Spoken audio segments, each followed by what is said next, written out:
Oke Pak, mungkin lanjut ke bicara produk ya Pak Wayan ya. Nah, tadi udah dijelasin secara bisnis, secara manajemen, Kusuma Agung Selaras ini seperti apa perumahannya. Tapi kita mau bicara produk nih Pak, unit rumahnya sendiri yang membedakan sama rumah-rumah lain yang ada di Bogor tuh apa sih Pak? Yang bisa bikin Kusuma Agung Selaras sustain sampai 12 tahun ini. Ya, itu memang yang unik Pak Irin. Itu sebenarnya rahasia tapi nggak apa-apa ya buat teman-teman juga untuk sharing kan. Saya selalu menekankan ke tim kita, tim arsitek, desainer, kontraktor, bahwa kita bikin perumahannya, kita bikin kawasan ya, kita bukan hanya bikin klaster, karena dengan tim yang ada dan strategi pasar yang kami tetapkan itu kami bikinnya kawasan. Seperti yang di Sentul itu kita dari awal 18 hektar. 18 hektar. Ya, sekarang kita jadi 24 hektar ya. Jadi kita bikin kawasan sehingga merancangnya enak. Kami bikin masjid di sini. Jadi kalau tanahnya sedikit kan bingung kita naruh masjid. Ini kita masjid ini 1000 meter sendiri. Kemudian kembali ke pertanyaan tadi, apa sih yang membedakan produk dari PT Kusuma Agung Selaras dengan developer lain? Mungkin di rancangan produk kami studinya biasanya tidak cukup seminggu, 2 minggu. Itu berbulan-bulan. Kita lihat di sekitaran kita seperti apa pasarnya. Tren pasar ke depan seperti apa. Kemudian kita mau membidik pasar yang mana. Kita juga lihat hasil sensus seperti apa. Berapa orang yang belum memiliki rumah di sekitar sana. Di mana prospek pasar yang ingin kita tuju. Jadi lengkap itu Pak. Terus yang paling penting adalah bentuk fasad.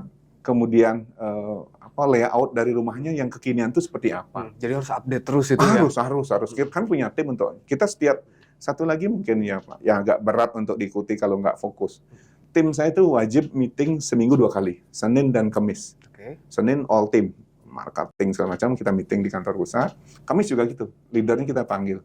Nah ini selalu kita update produk kita, kita terbuka apa yang akan dan sudah kita lakukan. Ya, masih diminati sama pasar atau enggak? Iya, wajib tahu itu. trennya udah geser. Makanya yang membedakan lagi itu karena kita bikin kawasan itu. Jadi bukan hanya rumah aja tapi kita nggak jual rumah satu. Landscape-nya, betul, keseluruhan. Jalannya, taman-tamannya. Gitu ya. Karena saya bilang itu, kita ingin membuat perumahan yang aman, nyaman, menyenangkan. Aman, makanya semua perumahan kami itu dipagar keliling. Hampir semua pagar keliling. Jadi nggak ada akses ke kampung aja ya? Nggak ada, kami nggak boleh. Jadi pagar keliling, kemudian nyaman dan menyenangkan. Nyaman saya dominan di landscape, di nanam pohon. Saya suruh kita datangin pohon dari Bali. Saya suruh tim estate management saya untuk nanam pohon. Nggak asal jadi ya? Milih pohonnya juga ya? Iya, itu kita nggak kira-kira nih apa nuansa kayak di daerah Dramaga tuh kami banyak nanam pohon cemara.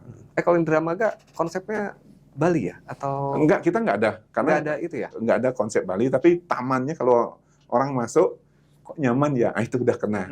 Saya nggak konsep Bali, nggak ada yang kita konsep Bali. Tapi suasananya jadi nyaman kayak di Bali, nah itu yang saya ingin create. Bukan pohon sembojanya. Bukan. Ada bangunan apa? Enggak. Saya ingin begitu masuk, nyaman ya. Vibe-nya jadi kayak di Bali ya? Di Bali, kok nyaman ya? Nah, itu udah kena. Saya suka. Dari perumahan pertama, perumahan kedua, perumahan ketiga, semua kalau teman-teman perbankan lah ya, kepala direksinya, kepala divisinya datang, kok enak ya Pak Wayan? Nah, saya suka. Beliau begitu bilang enak, nyaman, saya berarti udah dapat yang tadi feel Bali-nya dapat. Iya, saya inginnya itu aja. Itu yang susah diikutin tuh Pak.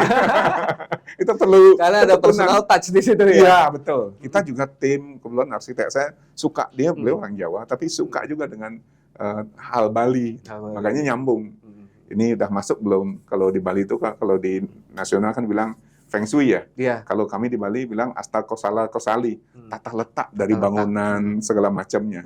Nah itu saya sama dia agak nyambung. Ini kayaknya kurang, bundarannya kurang begini. Sekarang walaupun saya bukan arsitek, saya dominan di sana. Oh gitu. Iya. Gerbangnya harusnya segini loh. Gerbang biar nyaman. Jadi masuk kan, karena kita maksain ya. Dengan lebar tanah yang ada, kita maksain harus pojok biar dapat komersilnya banyak. Saya enggak.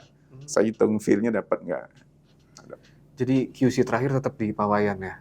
Ya, walaupun saya nunjuk ada engineer saya sebagai quality assurance. Dia dari awal, dia kebetulan Seriana Geodesi, saya minta dia sebagai quality assurance. Dan yang paling penting masalah quality control ini kita pengawasan melekat dibilang zaman dulu. Ke kontraktor, ke tukang.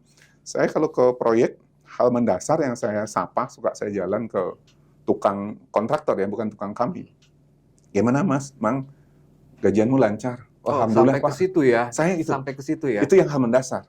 Karena kami Padahal bukan urusan Pak Wayan, sebetulnya itu urusan vendor ya, urusan Iya, kontraktor ya. tapi amit-amit kalau dia mikirin dia belum gajian, kalau dia Ya. jatuh kan kita juga kena. Betul. Jadi hal mendasar itu. Karena saya mending nggak usah makan dulu deh kalau mereka belum makan. Ini bukan masalah ini ya.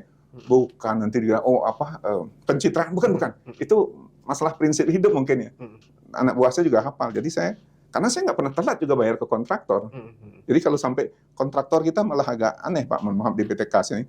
Kontraktor kita yang loyal, yang kerjanya bagus, kita bawa ke bank, ke BTN khususnya. Kita minta BTN memberikan kredit kemitraan. Itu sampai miliaran tanpa jaminan. Jaminannya cuma SPK dari PT KAS. Bapak bayangin kalau dia sampai telat bayar ke tukangnya kan keterlaluan banget. Kan greedy banget kan, rakus kan. Loh, kita udah bukain jalan. Udah bukain ya? jalan loh. Ini Anda kerja yang baik ya, awasin tukang Anda. Saya kenalin Anda sama BTN, BTN kasih dia kredit kemitraan. Alurnya udah dikasih. Udah dikasih. Dia tinggal fokus pada pekerjaan dia aja.